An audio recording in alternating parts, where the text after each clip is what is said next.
Hi, welcome to Comic Talk. I'm Josh. And glad to have you back, man. Great, thanks. This is our weekly comic pull list review for March 23rd. Yeah, Awesome. that's correct. March 23rd, cue the thing.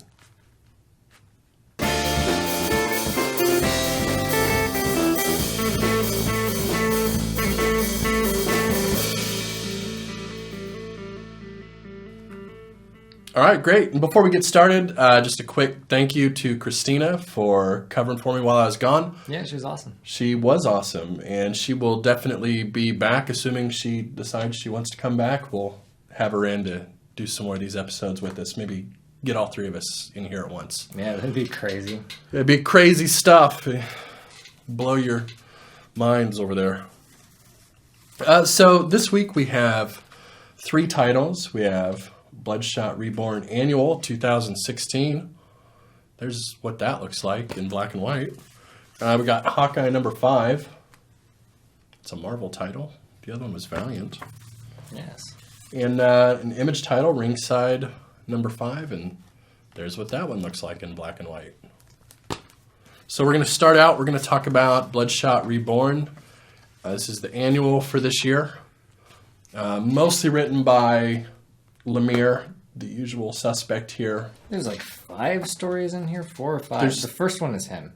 There's 4. There's 4. 4 stories in here. The first one's him. I think the second one is him, but I might be wrong. It says the original writer, so it could be it's him or it could be either him or it's a back it might be like a Grant Morrison-y kind of joke, like the god of writers or something, the original writer. I'm not sure what's going on there because it's a very Grant Morrison-y section, which we'll talk about. This thing was crazy. Yes. Which I loved. So was the third one written by somebody else? I'm pretty sure it was him, right? The weird watercolory one. It was Ray Fox. And then the last one was somebody else completely different too. So I guess half Lemire and Michelle Fife. Mitchell Mitchell Fife. Fife. Mitchell Pfeiffer. Michelle Pfeiffer. Yeah. Michelle Pfeiffer. And there's a ton of artists on this because each section is different. Yeah, there's just all of these people. Yeah, just look at that thing or just buy it. Google them if you fucking want, bro. Google works too, yeah. We're not the end-all be-all of this shit. God, people don't put so much pressure on us. So let's talk about this story by story. So the first one is about some campers. They're at like a summer camp thing, and there's like the mysterious Camp Woods murderer guy, and Bloodshot's going after him. Right, it's like Bloodshot versus Jason. Basically, is the idea here. Well, Bane Jason. Yeah. Actually, before we do story by story, let's just talk about this overall, because the one thing I want to point out before people go, and click forward. You know how people are. Yeah, I know how I don't read Bloodshot, so I'm going to move forward. You don't need to read Bloodshot at all to read this, and I would actually recommend this to anybody who is a little bit critical of maybe the big 2 books and what they do and would like to see a bit of a lampooning, because that's really what this whole thing is. It's a lampoon of a lot of things that we see regularly in comics. Yeah, or even somebody that doesn't really read comics. I was thinking about a couple people that don't read comics at all that like to read just in general that I would give to this too. Because it's just so fucking like weird and all over the place, and you don't get a chance to read stuff like this very often. Yeah. Okay, so now let's do the story by story thing. I just wanted to get that in there. Bang, Jason. Yeah, there's a bunch of like iconic moments redone throughout this. But yeah, so this first story we have this thing with Jacob, but he's like we said, he's basically Jason Voorhees. Sure. So what did you think of the first story, first of all? It was fucking weird. It was funny. I mean, because it's by Lemire, like, it definitely has, like, the Bloodshot kind of feel to it, but it's like he's just totally having fun. And, goofing with it. Yeah, dicking off and just, again, like, using all these iconic moments to, I thought maybe acknowledge the references that have been made where somebody's like, well, he's kind of like Batman, but this, or yes, he's kind of like this, but this, and yes, it was just like, all right, well, here's that fucking scene from that book, with him in it. So there you go. Fuck you. Starting with this one, I wasn't sure yet what the tone was supposed to be. This is a weird place to start, but then as you get further in, you realize that you couldn't have started anywhere else. Like, it would have been even weirder. It kind of slowly pulls you into it and gets you used to the idea that this annual is really... It's not like a lot of annuals that we get from, especially the big two, where it's very driven. Like, they may be not the main story. Sometimes they're even just continuations of what's going on in the main books. But they're still trying to generally keep the same vibe and feel of the book in general. And this goes completely the other way. Yeah, it doesn't do that at all. And just has fun with it and says, here's a chance to throw out some really goofy stuff and play around. They even make mention of, well, shit, what are we going to do? This isn't continuity now.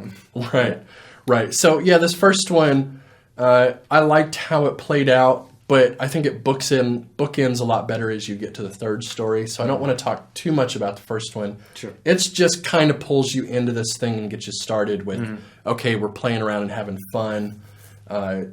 He's going to go in and you think it's going to be Bloodshot versus Jason, and it ends up being a little more nuanced. Yeah. And it gets you used to the idea of the funnier dialogue, the goofier, lighter-hearted version of all this. Absolutely. The next one we get is just absolutely off the deep end with baddie shit. This is the one where Blood Squirt has his shit. I don't know. Yeah, this is just straight up like goofing on Grant Morrison and Multiversity, and Final Crisis and Infinite Crisis and all that big important shit, basically. Rebirth and all these Secret Wars and all these big goofy ass events. Like its own little mini make fun of that moment, basically. And we even get the weird meta content at the end where they just go straight for it. Like they're not even fucking around anymore. They're just, here we are in the boardroom talking. So what did you think of this one? I really liked this one. I did a lot.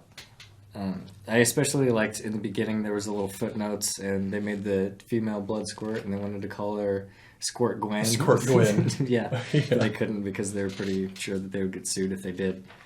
I was always a fan of this character. He was a really important part of like the team dynamic because he was just this off the wall, murderous, cartoony, obviously cartoony little freak thing that was following him around. So I was really happy to see him again, and for him to just get his own thing that's clowning on the big two this hard, like, it was just so fun. Right. You know. And I don't even know how to discuss all of the ways that they clown on Big Two in these 9 pages. They just cram so many jokes about indecipherable plots and the nerds who read this crap, and big Deus Ex Machinas thrown in, like, oh, just solve it with this thing that makes no sense and push the button and the story's over. And there's just tons of it, and multi dimensional people, and in our world it's all like we're all squirts. And I like this one.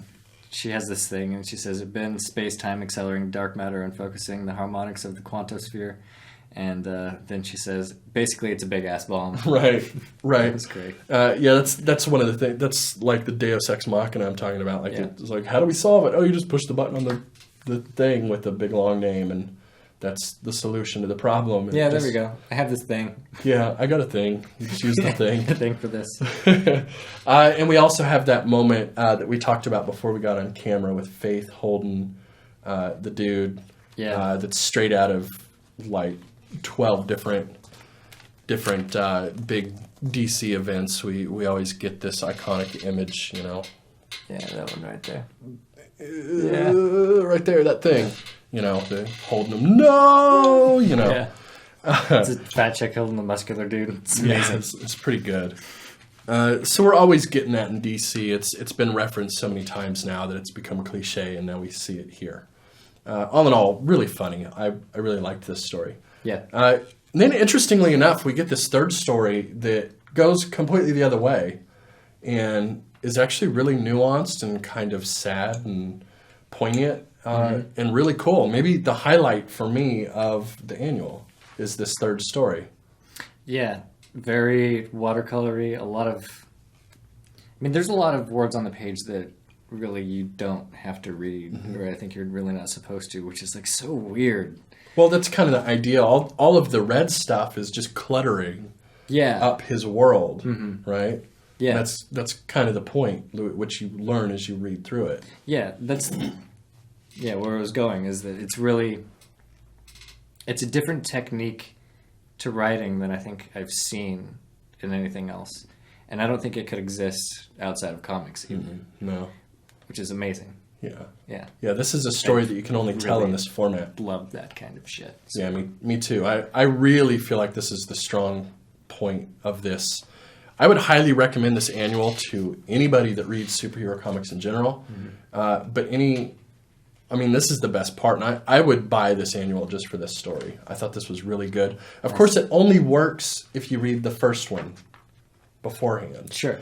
Which is kind of funny and lighthearted, and then it takes this dark turn and puts you in the mind of the other person that was in it, the doofy, weird monster guy. Yeah. And all of a sudden it becomes this very tragic, sad story with an interesting ending. It was really poignant, I guess. I don't know how many different little buzzwords I can use to describe it, but I really liked it. Yeah, it was good. Then the last one we have is more just kind of weird shit. He just goes through a sequence of like fighting more and more complicated beings. Yeah, it just gets cool. More and more. This is straight early 90s, maybe even like 80s. I'm not sure like era-wise where I'd put it because all that blends so well. But sure. To me, it feels like 80s and 90s goofy, written for a 14-year-old, and just done for fun. It feels like the whole idea here was, let's just try to write what Bloodshot would have been before Valiant ever existed, if Bloodshot was a comic back then. Even the art is sort of reminiscent of Tank Girl, maybe.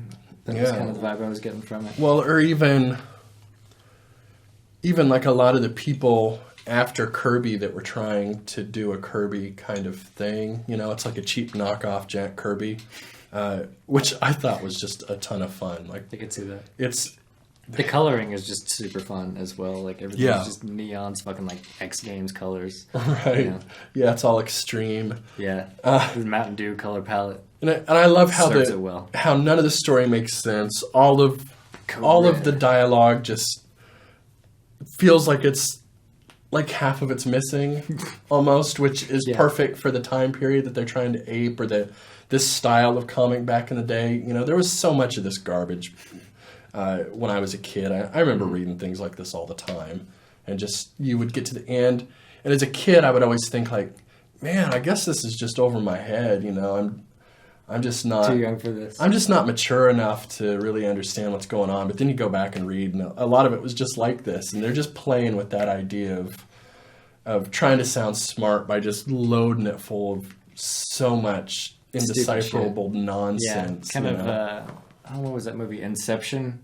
Yeah. It wasn't really that clever at all, but they just made it so fucking convoluted by the end that you just were having a hard time keeping track of all the bullshit. Right. But that was supposed to pass for making it really intellectual. It's intellectual because it's so loaded full of bullshit. Yeah. And that's kind of what they're doing here, which was an old tactic that we used to see all the time in comics. The dollar bins at the local store are full of old garbage like this. And it's just super fun that they took the time to write a new story like this.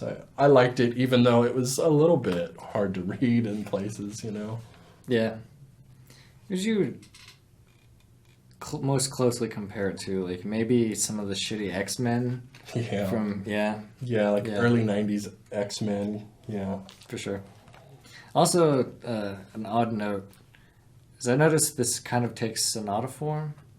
Like, I feel like the first arc is like a prelude, and then we have the super cheerful first movement, and then the middle movement is sort of slower and darker, refrain, and like it's the minor movement, and then it picks back up and just sends you home smiling. This crazy operatic, goofy. Yeah, definitely. Yeah. I completely agree. It's well paced. It was a lot of fun. Sure. 64 pages of all-out destruction. Yeah. All right, so we're going to move on. Next on our list here, is Hawkeye number 5. Who's this by? Because you're holding it, so I can't. Yeah. Lemire, Perez, and Hearing. Lemire, Perez, and Hearing. Yeah. All right. So Clint blows up the kids, and we get some more on the Katie backstory with her and her dad. So a couple basic things here. I'm honestly a little meh on the backstory with Katie. Yeah.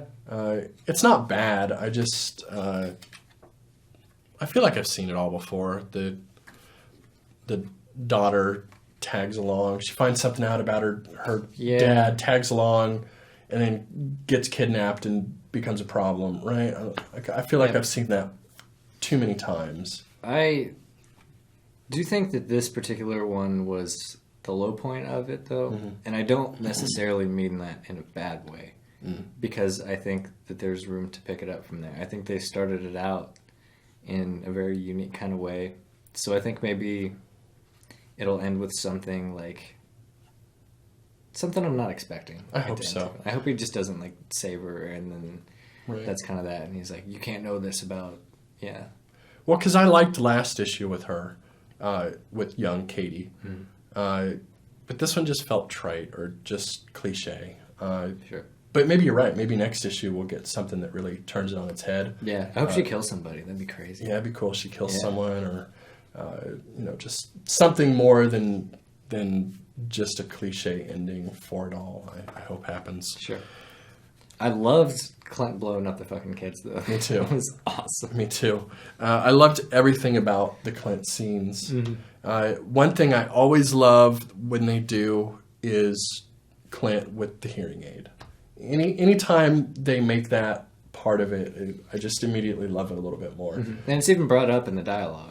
Right. So in case you missed it, there it is. So I really like the fact, he throws it out and then she walks up and there's empty bubbles. I thought that was really clever. There was speech bubbles with nothing in them. He's like, I can't hear you. And she's like, well, you can read my lips, and then you can see it because she's standing in front of you. Really clever device. And I want to see more of it. I want to see more of Clint dealing with the hearing thing, which I know they've dealt with in other stuff before.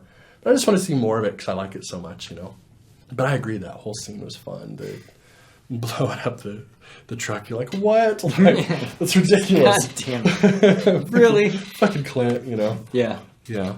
They even point out how believable it is. Right. What happened. Yeah, it does just feel right in line with the character. That's the kind of thing that happens to him. Yeah. I do have to say, I get tired of cheap misdirection after cheap misdirection. Mm-hmm. And I feel like we got a little bit of that here. It just feels a little convenient to always have those especially multiple times in a single issue. And we got that here with the Clinton stuff. I don't know. After a while, I'm like, good. Just because you tell me one thing is happening and then the next page you tell me, nope, that's not how it actually happened. It doesn't feel that. No, it didn't really bother me. Yeah. But either way, apparently it concludes in a month, or it's all been leading to this. So, yes, it's to be concluded on the previous page. So, Interesting. The penultimate issue, I got to say it. All right, let's go ahead and move on and talk about the last thing we have this week. That is Ringside number 5. This is Keating, Go, Barber, and somebody else. Mar. Teddy is found, and there are some new unfortunate business arrangements. Can I say the art's improving? Yeah? Yeah. It's it is. It's getting better. Yeah. It still has the same vibe to it.